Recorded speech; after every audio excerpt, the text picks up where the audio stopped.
Welcome to my humble abode, darlings. Come in out of the rain and get comfortable. I have a story to tell you, and I hope you enjoy. If you do, be sure to like, comment, and subscribe.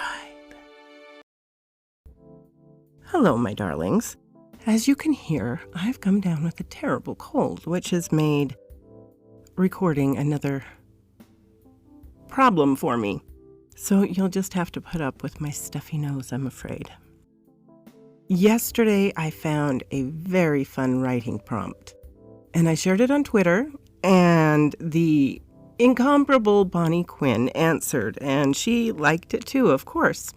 You'll see why. So she took the writing prompt and wrote a little story for it, and that's what I'm going to share for you today. After biting a fae, the vampire claims that she must serve him, for his bite converted her into his thrall. The fae claims that the vampire must serve her, for the vampire ate fae food without her permission. As none of them is willing to give up, they bring the case to you, a lawyer. The problem with dealing with immortal beings, as I quickly discovered, is that they have infinite patience. 3 hours after entering my office, they remained in their chairs, unnaturally still and watching with bright, hungry eyes. Perfect statues with not a hair out of place. I, on the other hand, had been forced to take off my suit, jacket, and my blouse was damp with sweat, as I'd systematically taken every legal book I own off the bookshelves and combed through them for a solution to my predicament. I was really just stalling for time. I didn't think they'd wait for me to reach a decision, and now here I was, flustered and out of books, and needing to give them some kind of response. They'd been waiting in my office before my office even opened, having let themselves in, an easy feat once I understood what they were. They'd somehow managed to clear my schedule, an astonishing feat, as I was scheduled to be at the courthouse in a trial that afternoon, made even more amazing by the fact that their admission, they only picked me because my law office was the first they walked past after their altercation. The woman was a fairy. The man was a vampire.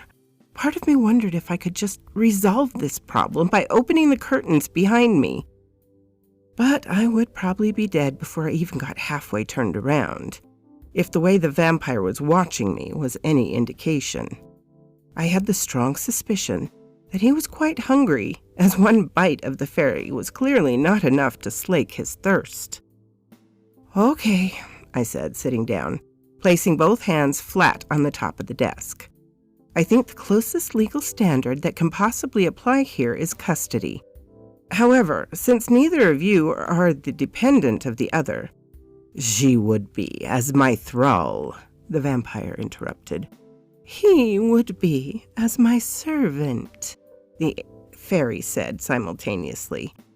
"I would like to consult further legal materials that I have at home," I said.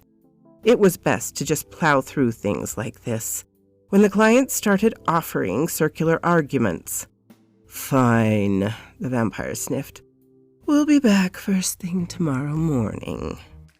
They stalked out, the fairy returning to the land under the hills, I suppose. And the vampire? Well, I suspect the vampire hid in our broom closet until sundown and then saw himself out. My evening was a frenzied search through Old English law from the 12th to 15th centuries that then devolved into reading fairy tales of all things. It was there that I thought I found my answer.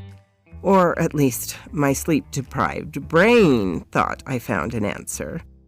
I don't make good choices at 4 a.m, as it turns out.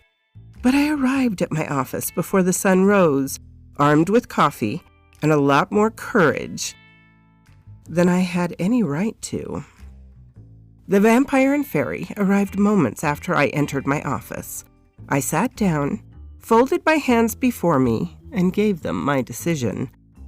"I've come to the determination that human law is inadequate to this task," I said as my preamble. Therefore, I would like to resort to an ancient law, used by gods and heroes and monsters since the start of stories. The fairy visibly perked up. The vampire scowled. A battle of wits, I continued, undeterred. Bring me the thing I desire most, but don't realize I desire, seeing as neither of you can agree upon the currency in which to pay me. Oh, excellent, the fairy said, clapping her hands. What a delightful game. The vampire's eyes narrowed in consideration. I think I blacked out at that point, as the next thing I remember is my office was empty. I can only assume that meant he decided to get straight to the point by reading my mind. Regardless, the fairy was the first to deliver. I stayed in my office long past sundown, long after all my office staff had left. A bottle of bourbon was on my desk. I'd had far too much of it already and probably was well beyond the point it was safe to drive home. In front of me was a letter. It glittered like it had been sprinkled with gold dust. My eyes were red and aching from crying, but I couldn't help read it over and over. The fairy had won.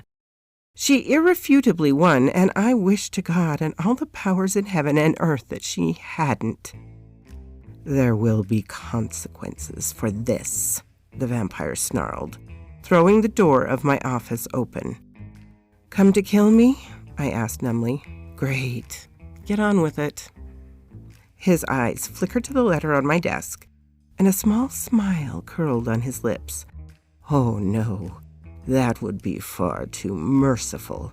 But your family, the parents you only see once a year, the siblings, the cousins, any children you may someday have, I'll kill them. I'll make them my thralls, and on through the generations. I'll rain misfortune on your entire bloodline. His proclamation made, he turned to go. He paused at the door and glanced back. You really should have known better than to try to outsmart either of our kind. Also, your court case was rescheduled to this afternoon, and you missed it. The judge is pissed. Huh, good luck with that. Then he was gone, out of my life and into the lives of everyone related to me for eternity. And I was left alone with the thing I desired most, and a lifetime of regret. So quoth this raven. I hope to have another video out this week, but I really can't promise it. I will try and get out the next episode of Urban Fae. But again, life happens. I hope you are all having a wonderful summer, my darlings. Thank you for stopping by, my darlings. It means so much. I so enjoy telling these stories for you. And here are some of my marvelous supporters. Please, if you haven't subscribed, consider doing so. If you give this video a like, it would help me out ever so much. Thank you, and have a lovely, lovely day.